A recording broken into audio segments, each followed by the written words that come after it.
Todo início de ano começa igual, né? Cheio de promessas, de planos, listas, metas. Esse ano eu vou, agora vai, dessa vez é para valer. A gente promete cuidar mais do corpo, da mente, do dinheiro, dos relacionamentos.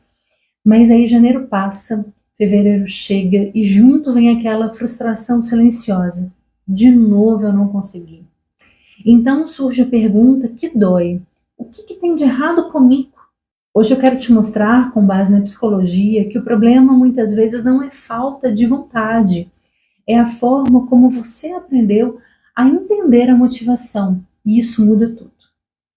Hoje eu quero conversar com você sobre algo que aparece com muita força quando um novo ano começa, que é a sensação de que agora vai, que agora tudo vai mudar. A gente faz listas, traça metas, promete para si mesmo que vai cuidar mais do corpo, da mente, das finanças, dos relacionamentos, mas passado janeiro, muitas dessas resoluções simplesmente desaparecem. E a pergunta que fica é: o que será que tem de errado comigo? Será que me falta força de vontade? Será que eu não sou disciplinado o suficiente? Será que eu sou fraca?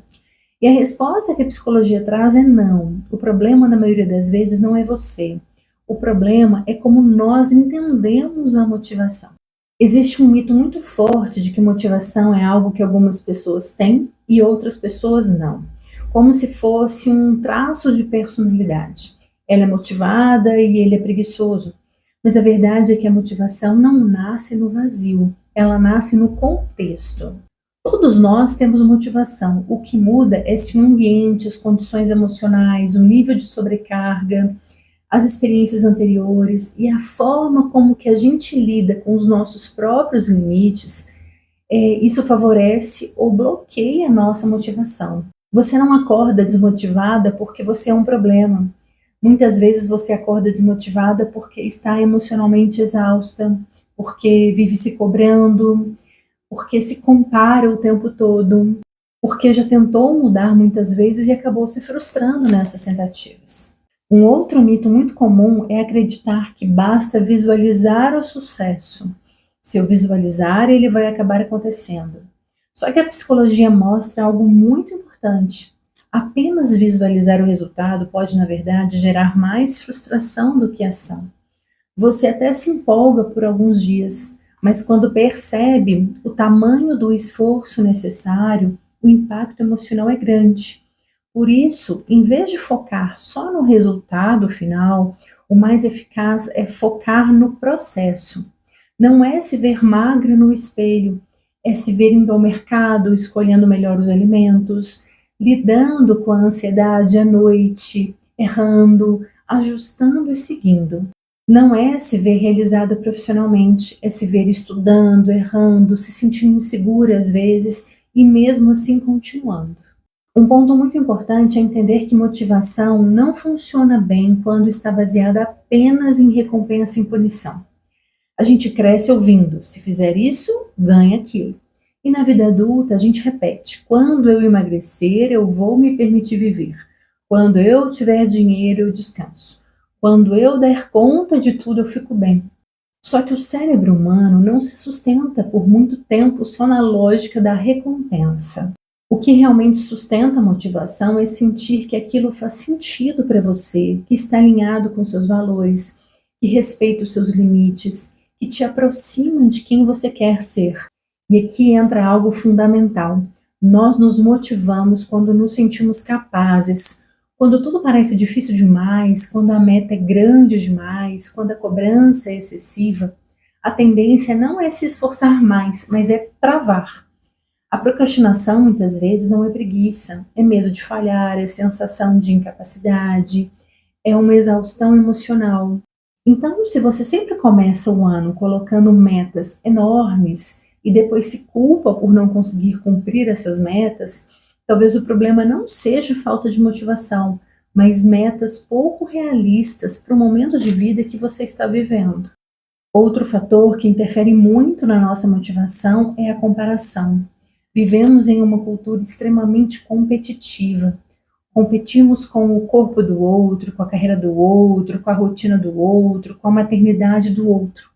Só que a comparação constante acaba gerando ansiedade, sensação de insuficiência e muitas vezes paralisa. A única comparação saudável é com quem você foi ontem. Quando o foco sai de ser melhor do que o outro e passa a ser um pouco melhor do que eu mesma era, a motivação muda de qualidade. Ela deixa de ser baseada no medo e passa a ser baseada no crescimento. Agora, talvez uma das partes mais importantes para quem começa um novo ano cheio de planos é que a motivação sozinha não sustenta nada. Você precisa de motivação, sim, mas também precisa de estratégia, de plano, de uma organização emocional e prática. Não adianta querer mudar tudo ao mesmo tempo.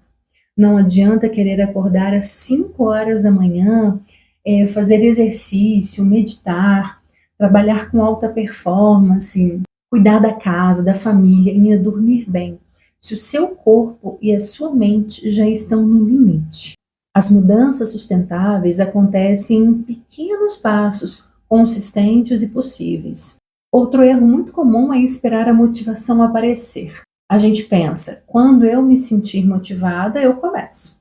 Mas na prática, a maioria das vezes, a motivação vem depois do movimento. Você começa mesmo sem vontade, começa com dúvida, começa insegura, e o fazer te devolve a motivação. É o contrário do que a gente imagina. Ação gera motivação, não apenas o inverso. Também é muito importante aprender a diferenciar metas de desempenho e metas de aprendizado. As metas de desempenho são aquelas focadas só no resultado. Ter X de dinheiro, perder X quilos, alcançar tal cargo. As metas de aprendizado são aquelas focadas em desenvolver habilidades. Aprender a lidar melhor com a ansiedade, aprender a se comunicar melhor, aprender a colocar limites, aprender a organizar a vida com mais leveza. As metas de aprendizado sustentam muito mais a motivação, especialmente quando surgem os erros, os tropeços e as recaídas. E aqui entra um ponto que faz uma diferença enorme na forma como você trata quando falha. Elogiar o seu esforço, não apenas o resultado. Desde criança, a gente aprende que só vale quando dá certo. E quando dá errado, a gente se chama de incapaz, de fraca, de burra, de desorganizada. Mas a psicologia mostra que pessoas que aprendem a valorizar o próprio esforço, mesmo quando ainda não chegaram onde gostariam, têm muito mais chance de continuar. Cada tentativa é um treino emocional. Cada erro é uma chance de fazer ajustes. Cada fase difícil é um espaço de crescimento. Um outro ponto fundamental para quem quer começar um ano novo diferente é buscar mais consciência sobre si mesmo. Nós temos muita dificuldade de avaliar as nossas próprias habilidades com clareza.